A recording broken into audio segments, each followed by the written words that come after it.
sleep apnea greatly affects children's lives, and the earlier we can diagnose and get these kids treated, the better. But if we notice children that are snoring is not normal in a child. Okay, they're not sleeping well, they're performing poorly in school.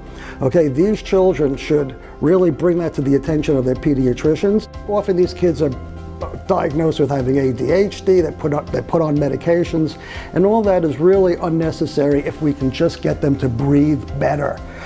If they can breathe better, they'll sleep better, they'll learn better, they'll perform better, their behavior will be better.